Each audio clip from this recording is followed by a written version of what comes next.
400,000 years ago, a completely different type of human walked the earth. Not us, not our direct ancestors, someone else entirely. They ruled Europe and Asia for hundreds of thousands of years, surviving ice ages that would have killed us in weeks. They hunted woolly mammoths with nothing but sharpened sticks. They made fire when the rest of the world was still banging rocks together. These weren't primitive apes stumbling through the forest. These were the Neanderthals. And then, 40,000 years ago, they vanished. Every single one of them. Gone. So what happened? If you use these to fall asleep, subscribe. Where are you listening from? Someone from Prague commented at 3 a.m. and I still don't know. Up late or up early? For the last 150 years, scientists have been trying to solve this mystery. They've dug up bones in caves from Spain to Siberia. They've analysed DNA that's older than the pyramids. They've reconstructed entire skeletons and brought these people back to life, at least on paper. And what they've found is absolutely wild. Because the story of the Neanderthals isn't just some dusty history lesson. It's a murder mystery, a prehistoric whodunit. And the answer might be way more complicated than you think. Here's what we know for sure. The last Neanderthals died around 39,000 years ago. Not 1,000,000 years, not 100,000, 39,000. That's basically yesterday in evolutionary terms. These people were building fires and making art when our ancestors were doing the exact same thing on a different continent. They weren't dinosaurs. They were us. Well, almost. But let's back up. Because for a long time, nobody even knew Neanderthals existed. The first fossil was found in 1856 in Germany, in a valley called the Neander Valley, hence the name. And when scientists first looked at this skull, they had absolutely no idea what they were looking at. The skull was elongated, the eyebrows were massive, the whole thing looked wrong. So they did what any reasonable 19th century scientist would do. They made up a completely insane explanation. Get this. Some experts at the time said it was just a Russian soldier who'd gotten lost during a war. They said the weird skull shape was because he'd been in so much pain from his injuries that he'd spent years scrunching up his face, which somehow made his eyebrows grow bigger and his skull stretch out. I'm not joking. That was the actual theory. A guy so stressed out that his entire head deformed. Even by 1800 standards, that's pretty ridiculous. But here's the thing. At that time, the idea that there could be another species of human was almost impossible to accept. This was 3 years before Darwin published On the Origin of Species. The concept of evolution wasn't mainstream yet. So when people saw these bones, they couldn't wrap their heads around the idea that humans might have had relatives, different versions of ourselves that lived and died before we showed up. It was too weird, too uncomfortable. Then more fossils started turning up. France, Belgium, Spain, Croatia. Everywhere archaeologists looked, they found more of these strange bones. Same elongated skulls, same heavy brow ridges, same stocky build. Eventually, even the skeptics had to admit it. This wasn't one deformed soldier. This was a whole species, a population that had lived across an entire continent for hundreds of thousands of years. So they started studying them seriously. And in 1908, a scientist named Marcelin Boule examined one of the first complete Neanderthal skeletons found in France. His conclusion? Neanderthals were basically gorillas. He said they had curved spines, bandy legs, and walked hunched over like apes. Based on his research, an artist drew what became the classic image of Neanderthals, a hairy, brutish, ape-like creature with a club. That image stuck for decades, and it was completely wrong. See, here's what nobody knew at the time. The skeleton Boole studied belonged to an old man with severe arthritis. His spine was curved because he was sick, not because that's how Neanderthals normally walked, but the damage was done. For generations, people thought Neanderthals were primitive monsters, cavemen in the worst sense of the word. Stupid, violent, barely human. It took until the 21st century for scientists to finally get it right. With modern technology, researchers could scan Neanderthal bones in 3 dimensions. They could analyze the wear patterns on joints. They could reconstruct muscles and simulate movement. And what they found changed everything. Neanderthals walked exactly like we do. Their joints were identical to ours. Their posture was upright. They didn't lumber around like gorillas. They strode across the landscape like athletes, because that's what they were. These people were built like tanks. The average Neanderthal was about 5'3", which sounds short until you realise they weighed around 165 pounds of pure muscle. They had barrel chests, powerful arms, and legs designed for endurance running. Their bodies were adapted to survive in some of the harshest climates on Earth, and their brains, just as big as ours, in some cases, bigger. The whole idea that they were stupid apes was based on nothing. They had the same cranial capacity as modern humans. They had the same brain structures.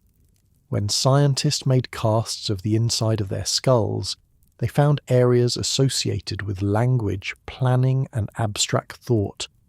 Everything we have, they had. So if they were so tough and so smart, why did they disappear? Let's talk about what their lives actually looked like. Because this is where things get really interesting.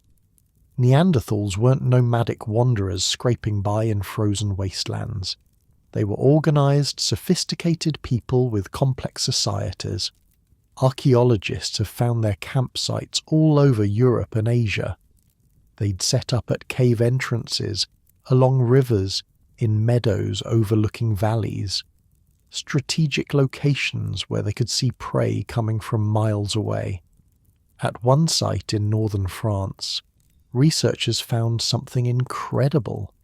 Footprints, hundreds of them, preserved in ancient mud that got covered by sand during a storm 80,000 years ago. You could see everything. The toes, the heels, the way someone had slipped and caught themselves with their hand. There were adult footprints and tiny baby footprints. Even what looked like a play area where kids had been running around while the adults worked. Think about that. 80,000 years ago, Neanderthal children were playing in the sand while their parents prepared food and made tools nearby. Just like humans do today. These weren't savage brutes. They were families. And they were smart. Like really smart. They made fire, obviously. But they didn't just use fire. They mastered it. They knew how to make it from scratch using iron pyrite and plant fibers. They could control it, use it for cooking, for warmth, for keeping predators away. Fire was their greatest tool, and they wielded it better than any species before them. Their tool-making was revolutionary. Before Neanderthals, early humans would chip away at rocks randomly until they got something sharp. Neanderthals invented a technique where they'd prepare a stone core, shaping it precisely, then strike it once to produce a perfect blade. Same shape every time. They were basically the first people to use standardized manufacturing, and they took it further. They'd attach these stone blades to wooden handles using natural glue made from tree resin or tar. They invented composite tools, multi-part weapons that required planning, chemistry, and engineering. In the Middle East, archaeologists found evidence that Neanderthals were using bitumen, a naturally occurring tar mixed with sand to create a cement-strong glue for hafting spear points. In Germany, they found tools with traces of birch bark resin. These people understood materials science in ways that wouldn't be seen again for tens of thousands of years. They were incredible hunters. They took down mammoths, bison, wild horses, even dangerous predators like cave bears and lions. They understood animal behavior well enough to set up ambushes in valleys where herds would be trapped. They used the landscape as a weapon, and they didn't just hunt.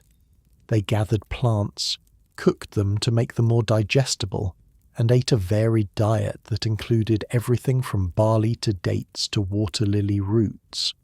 Scientists found this out by analysing the plaque on Neanderthal teeth. Yeah, dental calculus. Turns out it preserves tiny particles of everything you eat, and Neanderthal teeth showed they were eating cooked grains, medicinal plants, and even natural painkillers like willow bark. They had knowledge of herbal medicine. They knew which plants could heal them. There's even evidence they took care of their sick and injured. One Neanderthal fossil showed signs of a severe head injury that had healed. The person had been in a coma but survived, which means someone must have fed them, protected them, kept them alive until they recovered. Another fossil showed an arm that had been amputated below the elbow.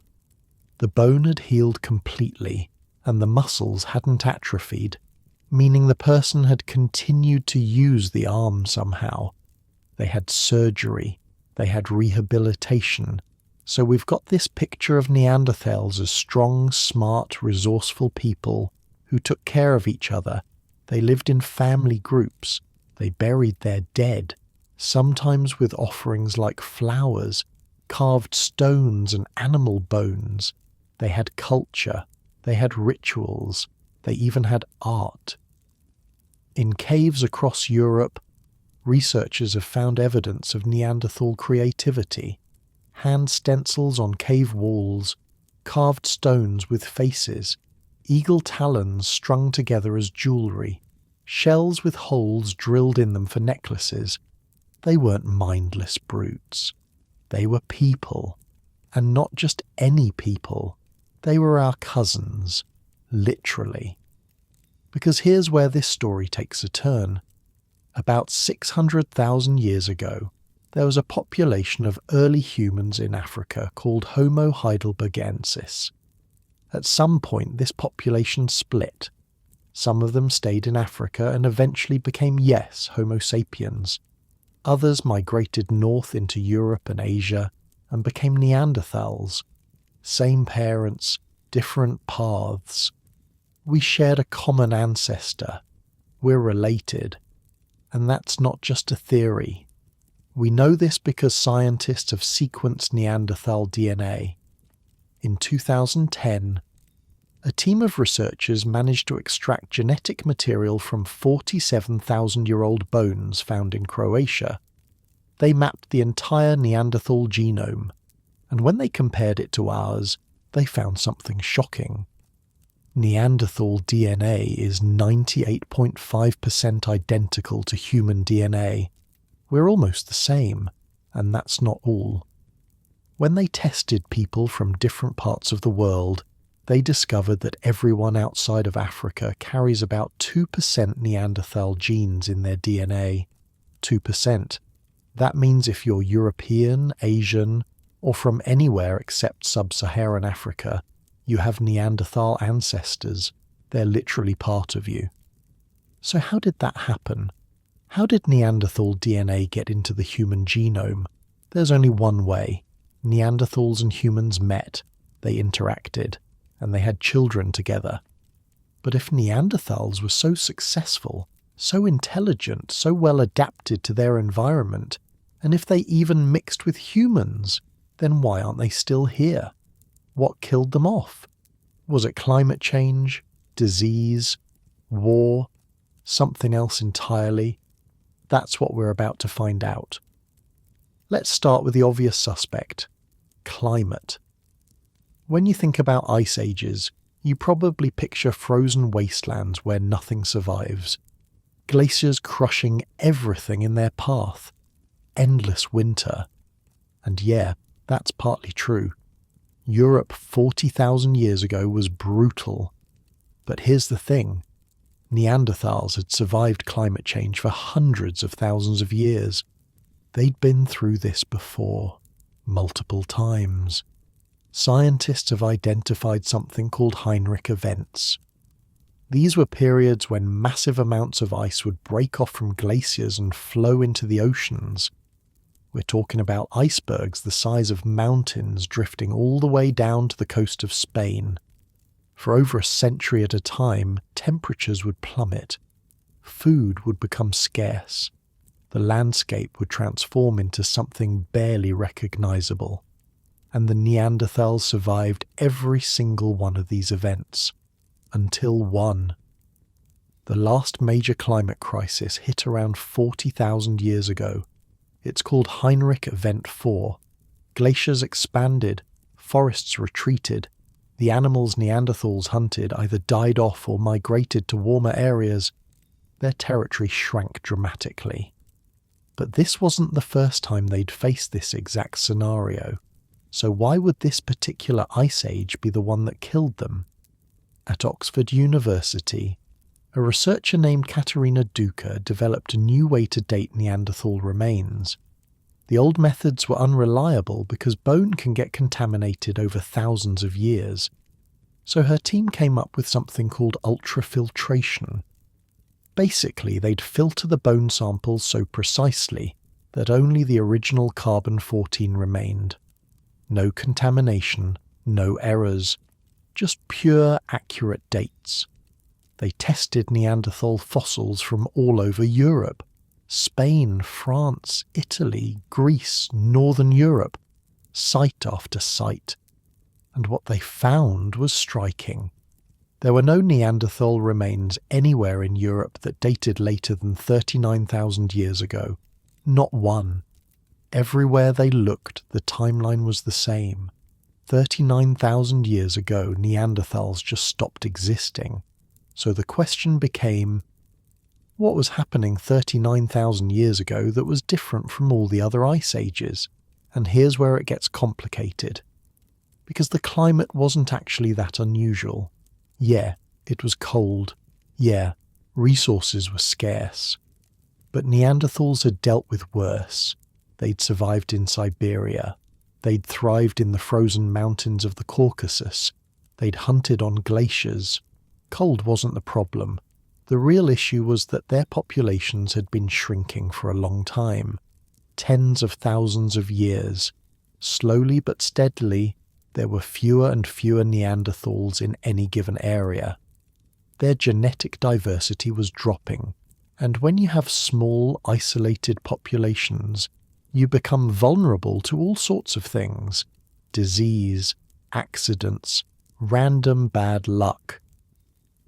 A harsh winter that would have just been an inconvenience for a large population becomes an extinction event for a small one. But we're getting ahead of ourselves. Let's talk about how far these people actually spread, because it turns out Neanderthals covered way more ground than anyone originally thought. For a long time, scientists assumed Neanderthals only lived in Europe and the Middle East. That was their range. But then researchers found Neanderthal fossils in the Altai Mountains in Siberia. Not just one or two bones, complete remains. And they weren't recent arrivals. These Neanderthals had been living in Siberia for over 100,000 years. They'd somehow crossed thousands of miles of hostile territory and established populations in one of the coldest places on Earth. In the Denisova cave, deep in the Siberian wilderness, archaeologists found something incredible: a complete Neanderthal living space, tools, fire pits, animal bones, and human remains from multiple individuals. These people had made a home in a place that should have killed them. winter temperatures that dropped to -40 degrees, limited food sources, no trees for wood, and yet they survived there for millennia. How did they even get there? During warm periods, when the glaciers retreated, corridors would open up across Asia. Neanderthals could travel east, following herds of animals into new territories, and once they arrived, they adapted. They learned which plants were edible, which animals could be hunted, how to make fire in sub-freezing temperatures. They were phenomenally good at figuring out how to survive in new environments. Scientists are now using a technique where they can extract DNA from cave sediments, not from bones, from dirt. Because when humans live in a place, they leave traces of themselves behind: skin cells, hair, saliva. And if conditions are right, that DNA can survive in the soil for thousands of years. By testing sediment layers in caves across Asia, researchers can tell when Neanderthals were present, even if they didn't leave any bones behind. And what they're finding suggests that Neanderthals might have gone even further east than Siberia. There's a possibility they made it to Mongolia, maybe even China. The evidence isn't conclusive yet, but it's there. These people were travelers, explorers. They pushed boundaries, they went places nobody had gone before. So we've got Neanderthals spread across an enormous geographic range, from Spain to Siberia, surviving in every climate imaginable. They were successful, thriving even. Their populations expanded during warm periods and contracted during cold ones, but they always bounced back, until they didn't. What changed? Let's look at how they lived on a day-to-day basis, because maybe there's a clue there. At a site called Lortus in France, archaeologists found a coastal camp where Neanderthals had lived seasonally for thousands of years. The remains showed a clear pattern. They'd arrive in autumn, stay through winter and spring, then leave in summer, probably following animal migrations. They weren't random wanderers. They had territories, routes, seasonal camps they'd return to year after year. At these camps there was evidence of sophisticated social organization, different areas for different activities. One zone for preparing animal hides, another for butchering meat, a separate area for making tools, and always a hearth, a fire pit where they'd cook and gather. These weren't temporary shelters, they were homes. In the sediment layers at some sites, researchers found preserved plant remains. Neanderthals were eating grains, tubers, legumes. They were processing them too, cooking them to make them softer and more nutritious. This wasn't survival eating, this was cuisine. They had preferences, recipes maybe, ways of preparing food that got passed down through generations, and they were picky about their materials. When making stone tools, they wouldn't just use whatever rock was nearby. They'd travel miles to get specific types of flint that had the exact properties they needed. They understood geology well enough to know where to find the best materials, and they'd carry these stones back to their camps, sometimes transporting them over distances of 50 miles or more. That's dedication to quality. Their weapons were sophisticated too. Wooden spears with fire-hardened tips have been found at multiple sites. These weren't simple sticks. They were carefully shaped, balanced, and treated to make them more durable. The tips were heated in fire just enough to harden the wood without burning it. This required precise temperature control. Too hot, and the wood would char and weaken. Too cool, and nothing would happen. They knew exactly what they were doing, and they didn't just use spears for hunting. At one site in Syria, researchers found evidence that Neanderthals were hunting birds. Not big birds like ostriches, Small, fast-flying birds like crows and eagles. Try catching a crow with a spear sometime. It's nearly impossible, but Neanderthals were doing it regularly. How? We don't know. Maybe they had projectile weapons we haven't found yet. Maybe they used traps. Maybe they were just that good at stalking prey. Speaking of birds, there's something fascinating about Neanderthal use of feathers. At several sites across Europe, researchers found the remains of large birds of prey, eagles, vultures, hawks. But here's the weird part. Only the wings were present. The rest of the bird was gone, and the wing bones showed cut marks where feathers had been removed. Neanderthals were collecting feathers. Why? Decoration, probably. They'd pluck the feathers from eagles and vultures, which meant they valued these birds for more than just food. They were taking beautiful things from nature and keeping them. That's art. That's aesthetic appreciation. These people looked at a golden eagle soaring overhead and thought, I want those feathers. They also used pigments. Ochre and manganese have been found at Neanderthal sites all over Europe. These are natural minerals that produce red and black colours. What were they using them for?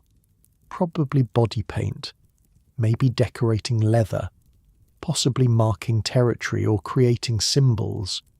We don't know for sure, but the evidence is clear. They were using these materials deliberately and frequently. In Italy, researchers found something that blew everyone's minds. A Neanderthal had collected shells from a beach, drilled holes in them, and strung them together as a necklace. This wasn't functional. It was purely decorative, jewellery, fashion, personal expression. 45,000 years ago, a Neanderthal wore a necklace made of shells because they thought it looked good. So these people had art. They had culture. They had technology. They had medicine. They took care of each other. They buried their dead with care and ceremony. They were by any reasonable definition fully human, just a different branch of humanity. And that brings us back to the central question. If they were doing everything right, why did they vanish? Let's consider the cannibalism angle, because that's a thing.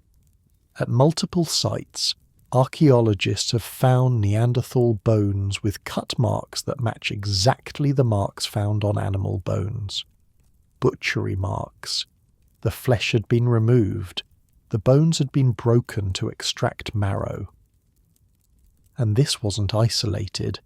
It happened at sites separated by thousands of miles and tens of thousands of years. At Krapina in Croatia, over 800 Neanderthal bone fragments showed signs of being processed like food. At Moulin-Guercy in France, the bones of at least 6 Neanderthals had been systematically dismembered. At El Sidron in Spain, 13 Neanderthals had been cannibalized. So were they eating each other out of desperation? Starvation cannibalism during famines? Or was this ritual?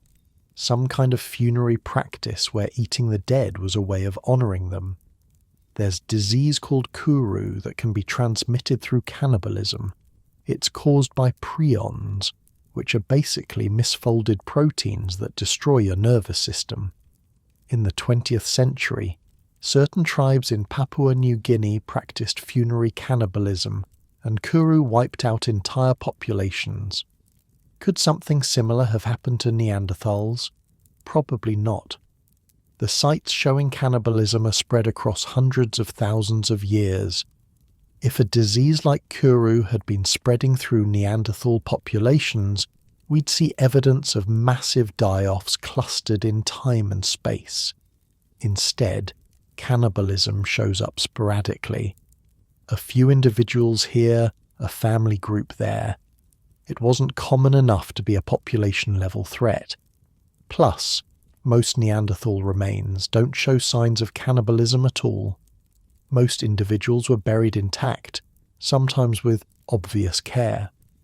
The cannibalism cases might have been exceptional events, survival situations, or specific ritual practices that only some groups followed. Either way, it probably didn't cause their extinction, so if not climate and not cannibalism, then what? What piece are we missing? Maybe it's not about what killed them. Maybe it's about what they couldn't do fast enough. See, evolution doesn't care about individuals. It cares about populations, and populations need certain things to survive. They need enough genetic diversity to avoid inbreeding. They need enough individuals to weather random disasters. They need to adapt to changing conditions faster than those conditions can kill them. And Neanderthals, for all their strengths, had a problem. Their populations were small, really small. Genetic analysis suggests that at any given time, there might have only been 10,000 to 20,000 Neanderthals in the entire world.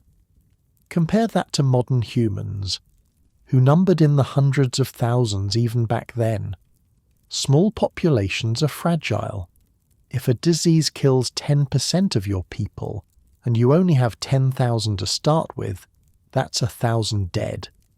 For a small population, that's catastrophic.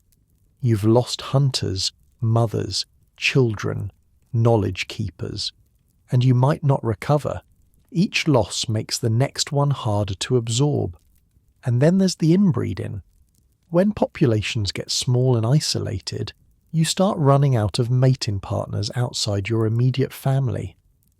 At Denisova, genetic analysis of one individual showed that their parents were extremely closely related, like uncle and niece closely related, or grandparent and grandchild. That level of inbreeding causes serious genetic problems, birth defects, reduced fertility, weaker immune systems. The Neanderthals were stuck in a slow decline. Their numbers kept shrinking. Their genetic diversity kept dropping. They became more vulnerable with each generation, and then something happened that pushed them over the edge. But what was it? The answer walked out of Africa around 60,000 years ago. Homo sapiens, us, modern humans. And when we showed up in Neanderthal territory, everything changed. Let's be clear about something. Homo sapiens weren't smarter than Neanderthals. We didn't have better brains or superior intelligence.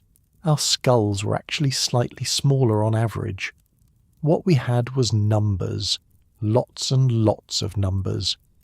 While Neanderthal populations numbered in the low 10,000s across an entire continent, Homo sapiens populations in Africa were in the hundreds of thousands, maybe more. We were everywhere. And we were spreading. The story of how humans left Africa is complicated. It didn't happen all at once.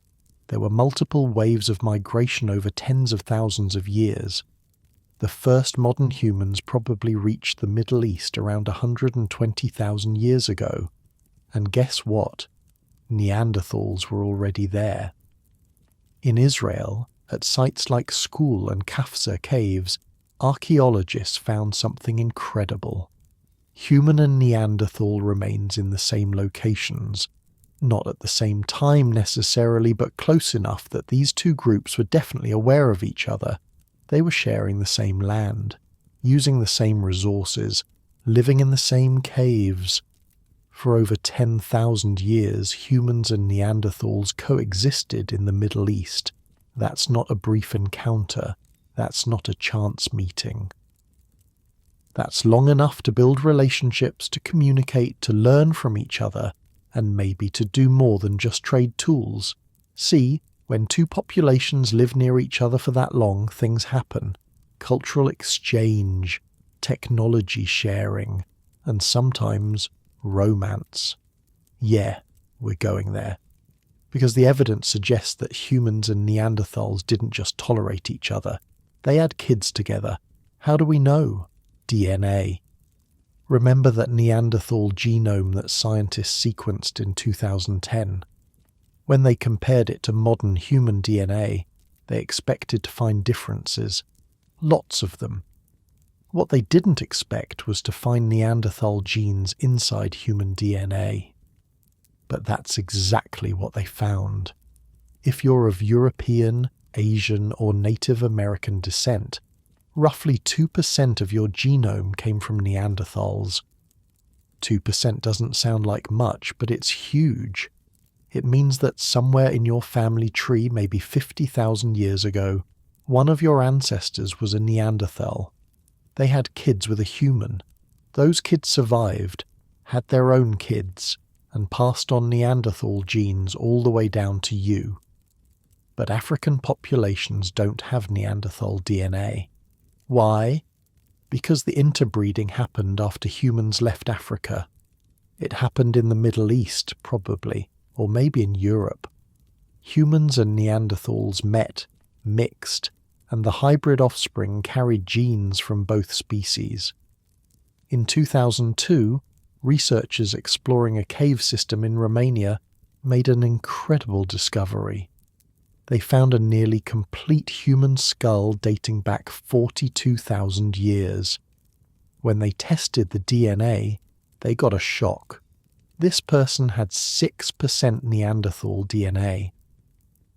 3 times the normal amount, which meant they had a Neanderthal ancestor only 4 to 6 generations back. Their great-great-great-grandmother might have been a Neanderthal. Think about that. 42,000 years ago, in what's now Romania, humans and Neanderthals weren't just coexisting. They were forming families, having children, building lives together. This wasn't invasion. This wasn't conquest. This was integration. But if humans and Neanderthals were getting along so well, why did only one group survive? Let's talk about what happened when these two populations met on a larger scale. Around 45,000 years ago, a major wave of Homo sapiens migrated into Europe. This wasn't a small group. This was thousands of people, maybe tens of thousands, moving into territory that Neanderthals had occupied for hundreds of thousands of years. And they brought something with them, something invisible, something deadly: disease. When populations are isolated from each other for hundreds of thousands of years, they develop different immune responses, different resistances, different vulnerabilities. Humans coming from Africa had been exposed to tropical diseases that didn't exist in Europe. Their immune systems had learned to fight these diseases. They carried antibodies, but they also carried the pathogens themselves. At Oxford Brookes University, researchers analysed ancient DNA and found traces of bacteria and viruses that humans might have brought with them. Helicobacter pylori, which causes stomach ulcers, parasitic infections like hookworm, possibly even tuberculosis. These diseases had evolved alongside humans in Africa. We'd built up resistance over hundreds of thousands of years. Neanderthals hadn't. Imagine you're a Neanderthal. You've never been sick with anything worse than a cold.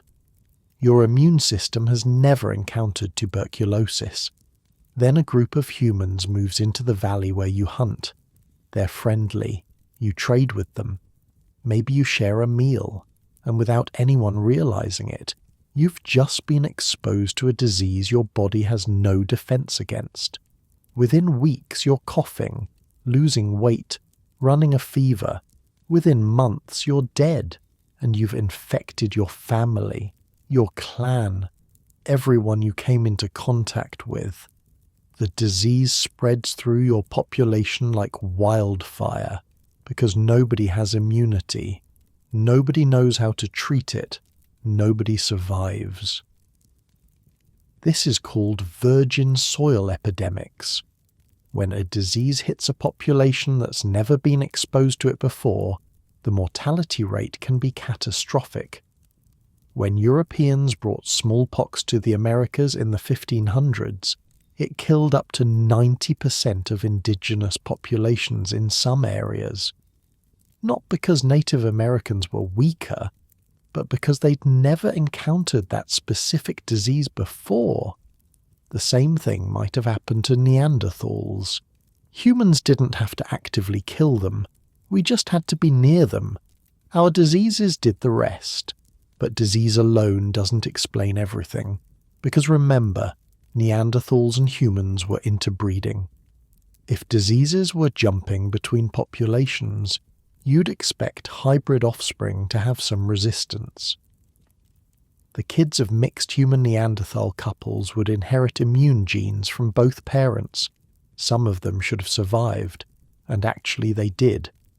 We know this because those Neanderthal immune genes are still in the human genome. One of the most important genes Neanderthals gave us is part of the HLA system.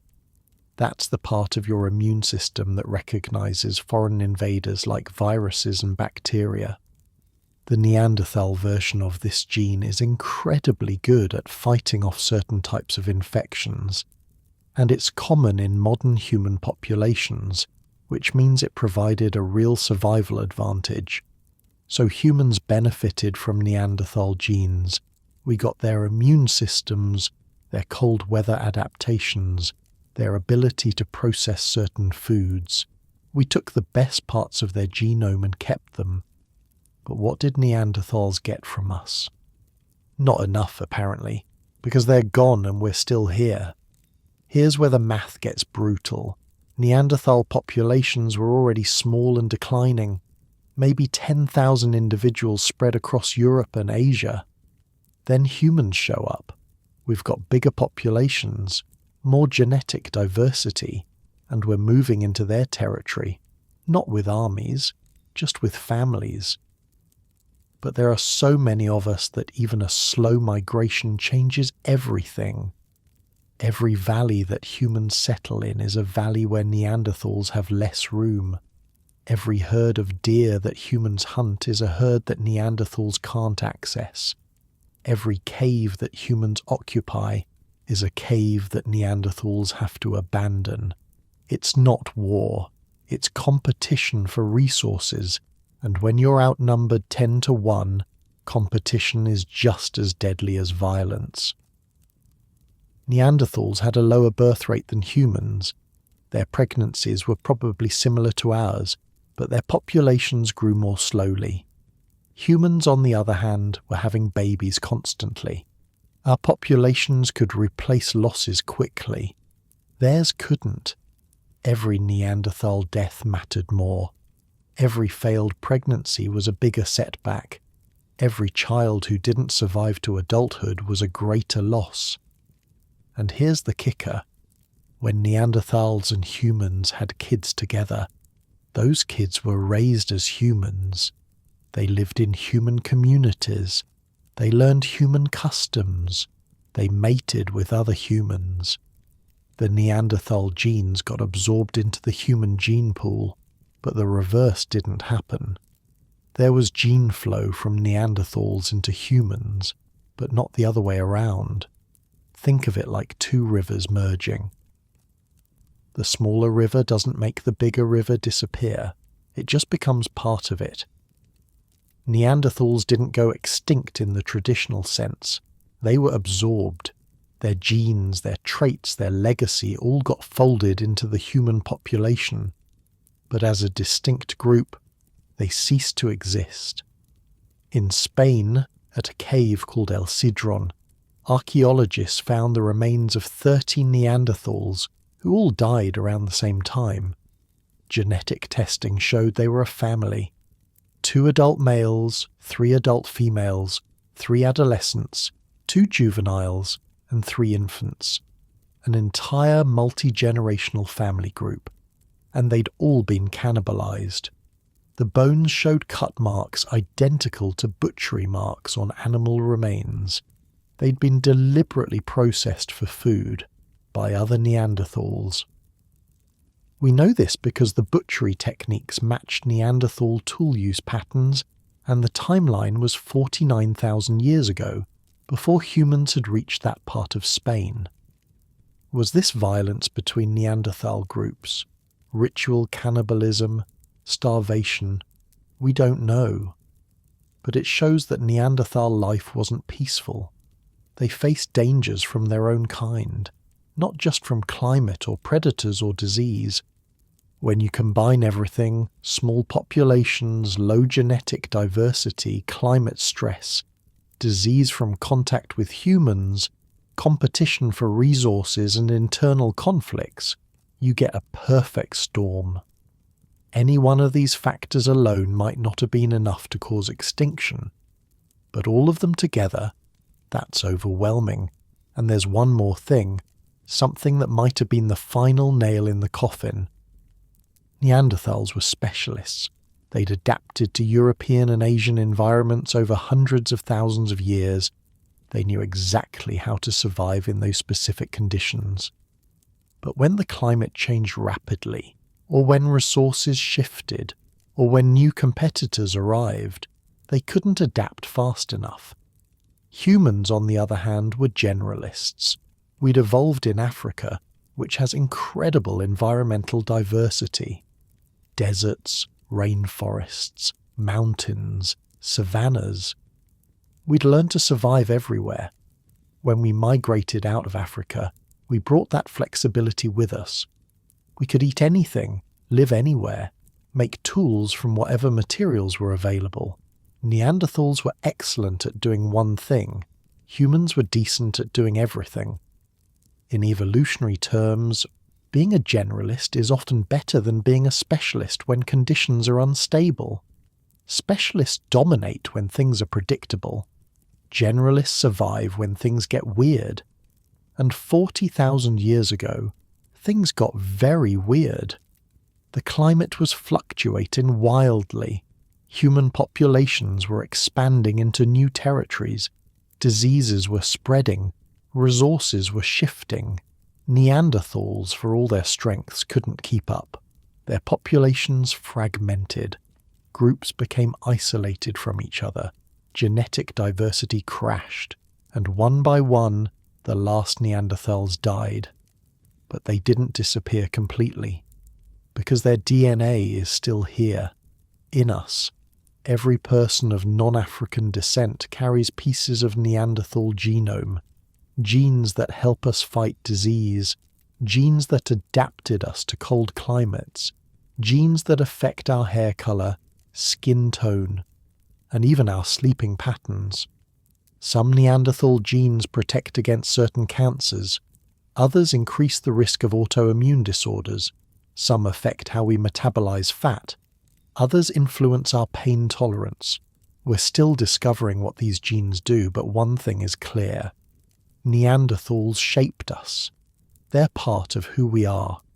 In a cave in Siberia, researchers found something extraordinary. A bone fragment from a teenage girl who lived 90,000 years ago.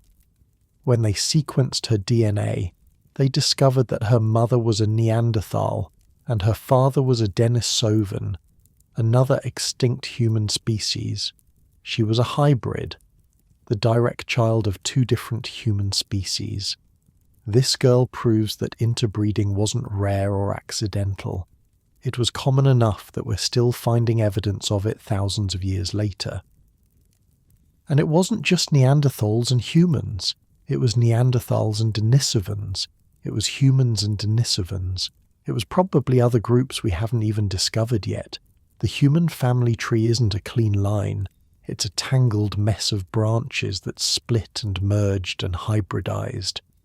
We're all mutts, mixtures of different ancient populations that lived and loved and raised children together.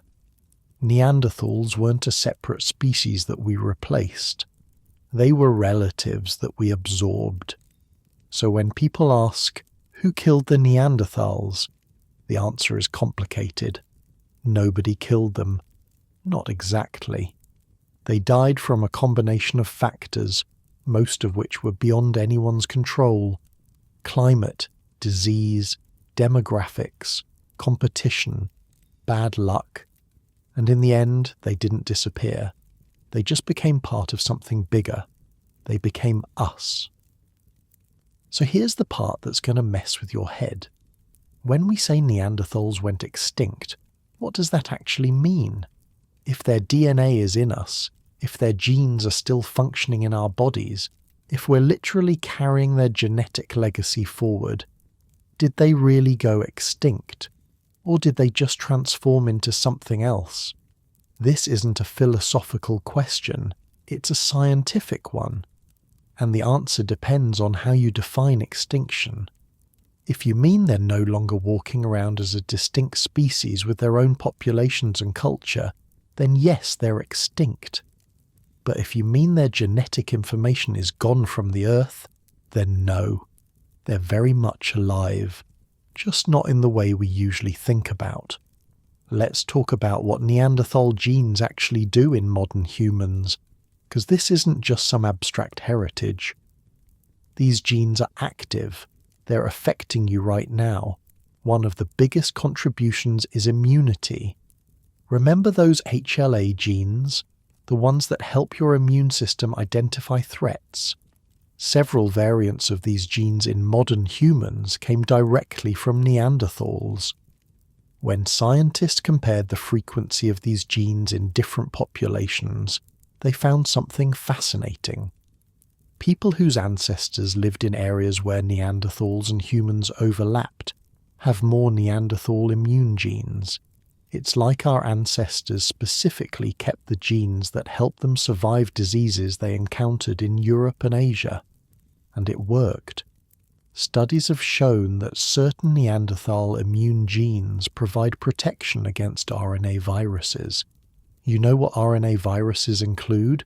Influenza, hepatitis C, and yes, coronaviruses. The Neanderthal genes we inherited have been helping us fight off epidemics for 40,000 years. During the COVID-19 pandemic, researchers actually found that one Neanderthal gene variant reduced the risk of severe disease. A gene that came from people who died out millennia ago was protecting their descendants from a brand new virus.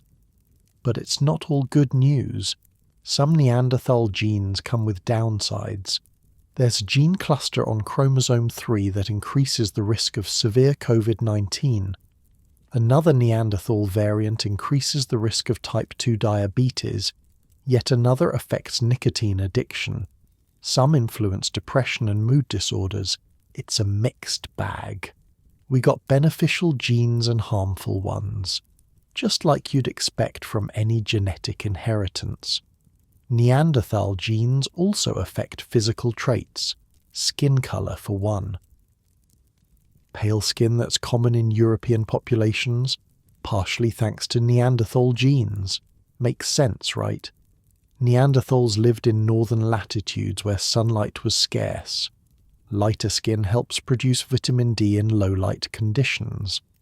When humans moved into Europe, having Neanderthal skin genes gave them an advantage. Natural selection favoured those genes, and they became more common. Hair colour too. Red hair is associated with several Neanderthal gene variants. So if you're a redhead, you can thank your Neanderthal ancestors. Same with certain types of straight hair versus curly hair, body hair distribution, even nose shape. Some of the genes that determine whether you have a broader or narrower nose came from Neanderthals who'd adapted to breathing cold, dry air. And it gets weirder. Neanderthal genes influence sleep patterns. There's a cluster of genes that affects whether you're a morning person or a night owl. Neanderthals lived at higher latitudes where day length varied dramatically with the seasons. Their circadian rhythms had to be flexible. Those genes are now in humans, affecting when we feel sleepy or alert. Pain tolerance is another one. A variant in the gene that codes for an ion channel involved in pain perception came from Neanderthals. People with this variant have slightly different sensitivity to pain. They might feel certain types of pain more or less intensely than others. A trait from 40,000 years ago is affecting whether you take 2 aspirin or 4. But here's what really blows my mind. Neanderthal genes might affect brain development. Not intelligence necessarily, but the way our brains are wired. There are Neanderthal gene variants near regions associated with brain size, neural connectivity, and cognitive function. We don't fully understand what these genes do yet, but they're active in brain tissue. They're doing something. Some researchers speculate that Neanderthal genes might contribute to neurological conditions like autism or schizophrenia. Not cause them, but influence susceptibility. Other researchers think Neanderthal genes might affect creativity or pattern recognition. We're only beginning to understand how these ancient genes shape modern minds. The point is, Neanderthals are still influencing humanity, not as neighbours or competitors, but as ancestors. We're living proof that they existed. Every freckle, every immune response, every sleep cycle that came from a Neanderthal gene is a reminder that these people were real. They lived, they loved, they had children, and their children's children's children are us. Now let's talk about what we've learned about Neanderthal culture, because the more we discover, the more impressive they become. For a long time, people assumed Neanderthals didn't have symbolic thought, that they couldn't create art or think abstractly. That was considered a uniquely human trait. But then archaeologists started finding evidence that challenged that assumption. In Spain, researchers found cave paintings that were dated to more than 64,000 years ago. That's at least 20,000 years before modern humans arrived in Europe. The paintings were simple: red dots, hand stencils, geometric shapes, but they were deliberate. Someone had mixed pigment, carried it into a dark cave and put marks on a wall. Why? Not for any practical reason, for expression, for meaning, for art. At Bruniquel Cave in France, there's a structure made from stalagmites that Neanderthals arranged in a circle 176,000 years ago. They broke off pieces of cave formations and positioned them deliberately. It's deep inside the cave, far from the entrance. They had to bring torches to see what they were doing, and they spent hours, maybe days, building this structure. We have no idea what it was for. A ritual space, a meeting place, a monument. But it proves Neanderthals were doing things that went beyond survival. At a site in Gibraltar, researchers found a carving on a stone floor, a hashtag pattern essentially, crossed lines forming a grid. It's simple, but it's clearly intentional. Someone took a sharp stone and carefully carved these lines into rock. It's abstract, symbolic, artistic. And remember those eagle talons we mentioned? Researchers analysed them more closely and found that 8 talons from 3 different eagles had been strung together. The talons had wear patterns showing they'd been tied together and worn, probably as a necklace or bracelet.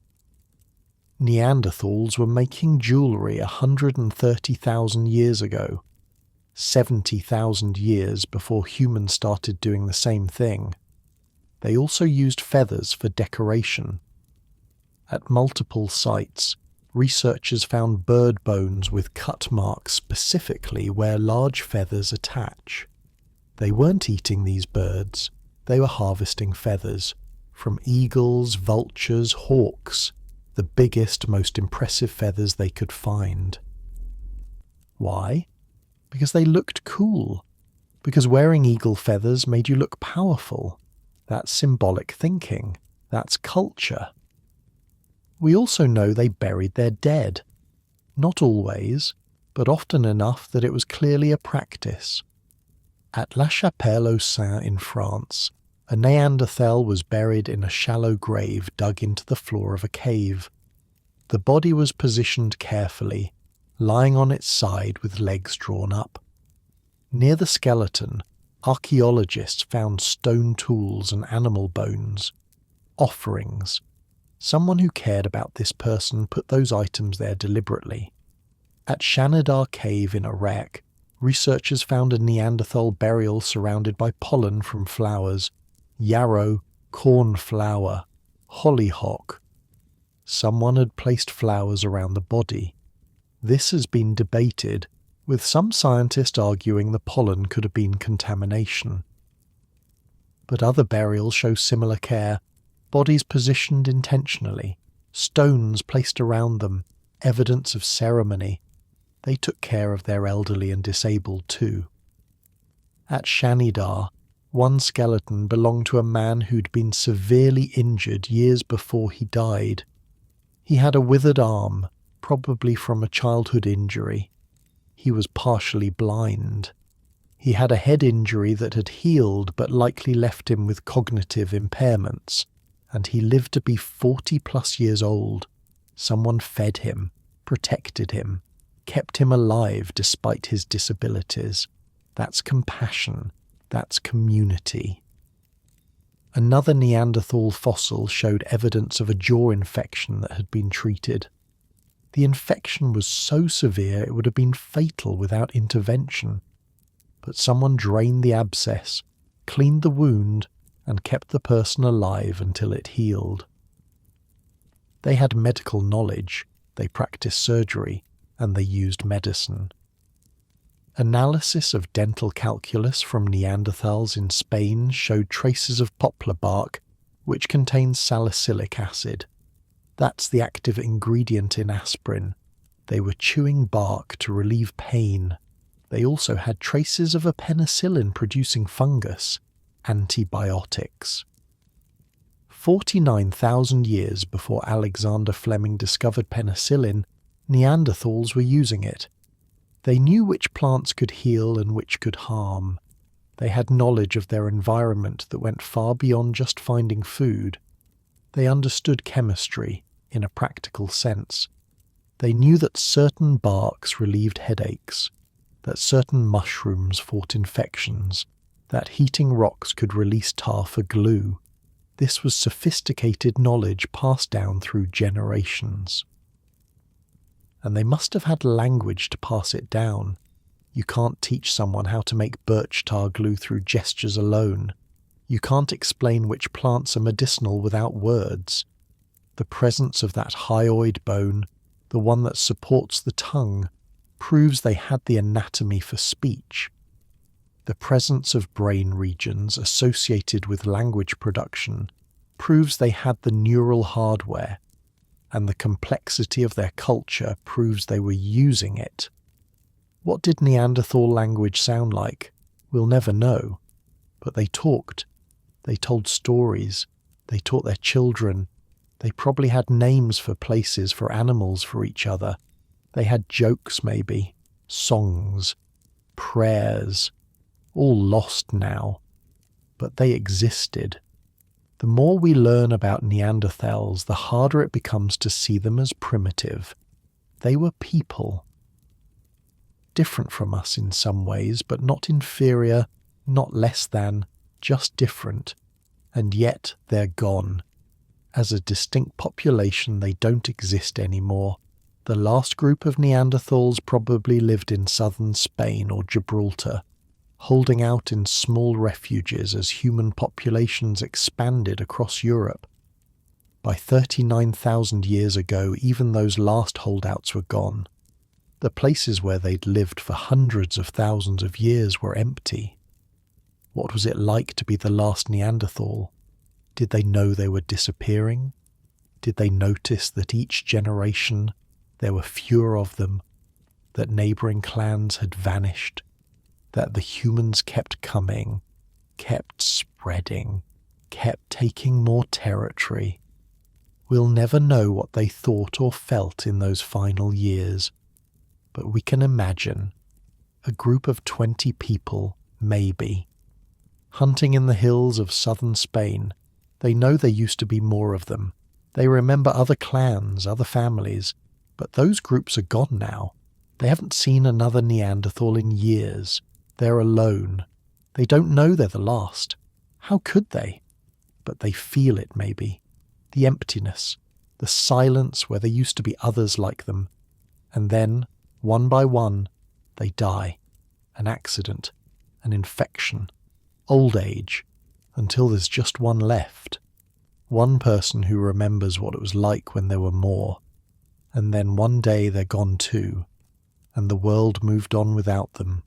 Humans spread across Europe, Asia, the Americas, eventually the entire planet.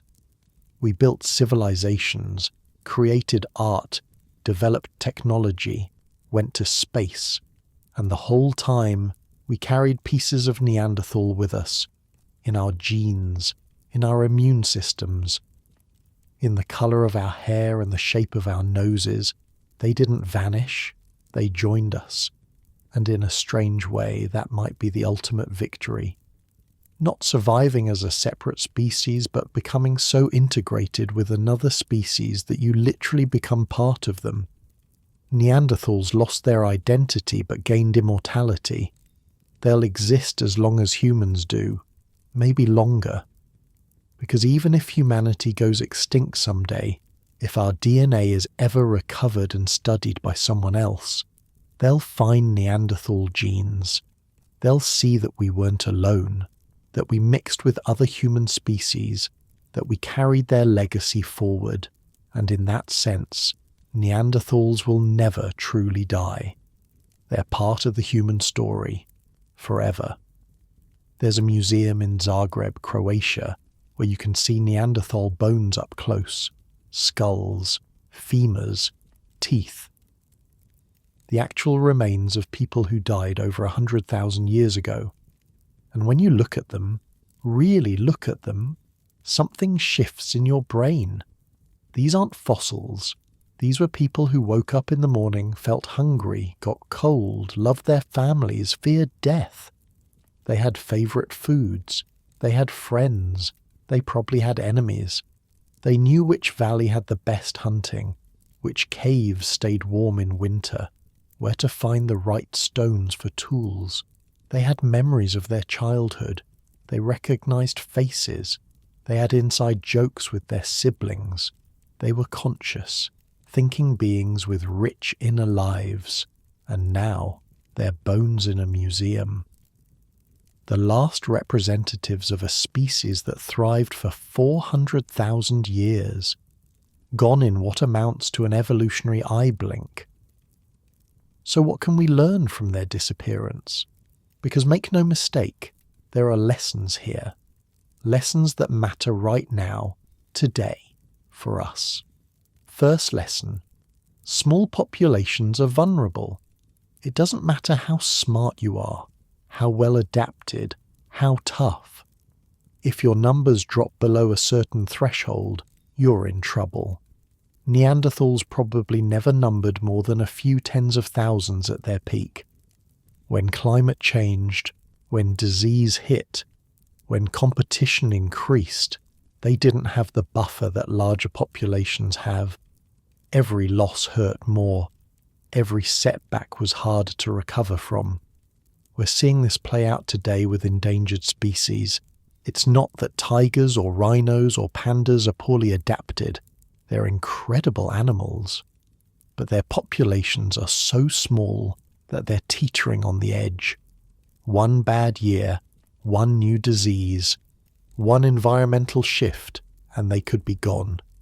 The Neanderthals show us that being successful isn't enough if you're too few in number. Second lesson: adaptability beats specialization in unstable times. Neanderthals were perfectly adapted to Ice Age Europe. They were cold weather specialists. But when conditions changed rapidly, when new competitors arrived, when the environment shifted in unexpected ways, their specialization became a liability. They couldn't pivot fast enough. Humans survived because we were flexible. We could eat almost anything, live almost anywhere, make do with whatever resources were available. We weren't the best at any one thing. We were decent at everything, and in a changing world that versatility saved us. This applies to modern life too. Specialization is great when conditions are stable. But we're living in a time of rapid change. Climate, technology, economics. The ability to adapt, to learn new skills, to pivot when necessary, that's more valuable than ever.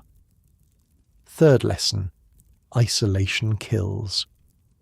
Neanderthals lived in small, scattered groups across a huge geographic area. When populations became isolated from each other, genetic diversity crashed. Inbreeding increased. Knowledge stopped flowing between groups. Each clan became more vulnerable. Humans, on the other hand, maintained contact with distant populations. We traded, we migrated, we exchanged ideas and genes. That connectivity made us stronger. It still does. Isolationism, whether genetic or cultural, leads to stagnation. Connection leads to innovation and resilience. Fourth lesson, disease matters more than we think. The diseases humans brought with them from Africa might have killed more Neanderthals than any other factor, not through malice, not through intent, just through contact. Virgin soil epidemics can devastate populations that have no immunity. We've seen this repeatedly throughout history. Indigenous populations in the Americas, Pacific Islanders, Aboriginal Australians. When isolated populations encounter new diseases, the results can be catastrophic. The Neanderthal experience reminds us that we're all vulnerable to novel pathogens. COVID-19 proved that. The next pandemic will prove it again. Investing in public health, in disease surveillance, in pandemic preparedness, that's not optional, it's existential. Fifth lesson, we're all hybrids. The idea of a pure bloodline is nonsense. Humans have always mixed with other groups. We absorbed Neanderthals. We interbred with Denisovans. Probably other groups we haven't identified yet. Our strength comes from diversity, not purity. This has implications for how we think about race, ethnicity, and identity. We're all mutts, all of us. The genetic differences between human populations are tiny compared to the similarities, and some of our most beneficial traits came from entirely different species. We're stronger because we mixed, not despite it. But here's the real kicker, the biggest lesson from the Neanderthals, the thing that should keep you up at night. They did everything right and still went extinct. They were smart. They were strong. They had culture, technology, language, medicine. They adapted to their environment. They survived for hundreds of thousands of years through multiple climate crises. They were successful by any reasonable measure, and it wasn't enough, because evolution doesn't care about fairness. It doesn't care about who deserves to survive. It only cares about who does survive. And sometimes, survival comes down to factors beyond your control. Being in the wrong place at the wrong time, having the wrong population size when a crisis hits, encountering a disease you have no immunity to, facing competition from a group that just happens to have slightly better demographics. The Neanderthals weren't failures, they were unlucky. And that's terrifying because it means we could be unlucky too. We like to think we're immune to extinction. We've got technology, medicine, global communication. We've conquered the planet. We're not like the Neanderthals. We're too advanced to disappear, but are we? Our populations are huge, sure, but we're facing challenges the Neanderthals never dreamed of. Climate change on a global scale, nuclear weapons, artificial intelligence, genetic engineering, asteroid impacts, supervolcano eruptions, pandemic pathogens. Any one of these could potentially reduce human populations to Neanderthal levels or worse. And if that happens, all our advantages disappear pretty quickly. Small populations are vulnerable. We know this. The Neanderthals proved it. If something reduces humanity to a few 100,000 survivors scattered across the planet, we're in the same position they were 40,000 years ago. And history suggests that's a very dangerous place to be. But there's hope in the Neanderthal story too, because they didn't really go extinct. Not completely. They're in us. Their genes. Their innovations, their legacy. They survived by becoming part of something bigger. And maybe that's the ultimate lesson. Survival isn't about remaining pure or unchanged. It's about adapting, mixing, evolving, becoming whatever you need to be to keep going. The Neanderthals who mixed with humans, who contributed their genes to the hybrid population, those are the ones who made it. Their descendants are walking around today. The Neanderthals who stayed isolated, who refused to integrate, those are the ones who vanished without a trace. In a weird way, the Neanderthals teach us that extinction isn't always about dying. Sometimes it's about transforming, becoming part of something new, losing your identity but preserving your essence. And research continues. Every year, new discoveries change what we know about Neanderthals. In 2023, researchers found evidence that Neanderthals might have reached North America. It's controversial. The evidence isn't conclusive, but it's possible. If true, it means their range was even larger than we thought. That they were even more adventurous, more capable, more widespread. Scientists are also getting better at extracting ancient DNA. Techniques that seemed impossible 10 years ago are routine now. We're finding Neanderthal genes in sediment, in cave dirt, in places where no bones exist. We're reconstructing their genomes with incredible precision. We're identifying specific genes and what they do. There's even talk of bringing them back, using modern genetic engineering to insert Neanderthal genes into human cells, creating embryos with significant Neanderthal DNA, growing them in artificial wombs. It's science fiction for now, but it might not be forever. And if we do bring them back, what then? Are they experiments, curiosities, or people with rights and dignity who deserve to live free? These are questions we'll have to answer, because technology is advancing fast.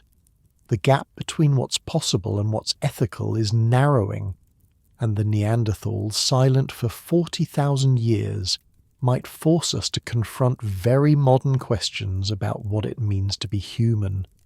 For now, they exist in museums, in scientific journals, in our DNA, but most importantly, they exist in our imagination, as a reminder that we're not alone, that we were never alone, that humanity comes in many forms, and all of them deserve respect.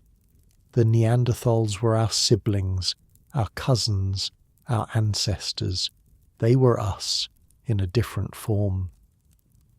And their story is our story, a story of survival, of adaptation, of love and loss, of thriving and failing, of dying and yet somehow living on. So who killed the Neanderthals? Nobody. Everybody. Time, chance, evolution, competition, disease, climate, demographics, all of it, none of it. The answer is complicated because life is complicated. Species don't usually go extinct for one simple reason. They go extinct because of a cascade of factors that build on each other until the pressure becomes overwhelming. But if you want a simple answer, here it is. The Neanderthals killed themselves by being too successful in a world that was about to change. They'd adapted so perfectly to Ice Age Europe that they couldn't adapt to a post-Ice Age world with human competition. They were victims of their own success. And that's something we should think about as we face our own challenges, because we're successful too, incredibly successful. We've conquered the planet, but the world is changing, fast, And the question is whether we're flexible enough, connected enough, diverse enough, and lucky enough to survive what comes next. The Neanderthals couldn't answer that question, not for themselves, but their story gives us a chance to answer it for ourselves, to learn from their mistakes, to appreciate their achievements, to honour their memory by not repeating their fate. They lived, they mattered, and they're still here in a way, in every immune response to a virus, in every shade of red hair, in every cold adapted trait that helps humans survive in northern climates. The Neanderthals are alive, not as themselves, but as part of us. And maybe that's enough. Maybe that's victory. Not immortality as a species, but immortality as a legacy. Living on through the people who came after, influencing the future even when you're gone. The Neanderthals didn't get to write their own story, but we can write ours. And part of our story, whether we like it or not, is theirs. We're connected. Genetically, historically, morally. So the next time you get a cold and your immune system fights it off, thank your Neanderthal ancestors. The next time you admire red hair, think of Neanderthal genes. The next time you marvel at human diversity, remember that we're diverse partly because we mixed with another species entirely. The Neanderthals are dead. Long live the Neanderthals, in us, forever.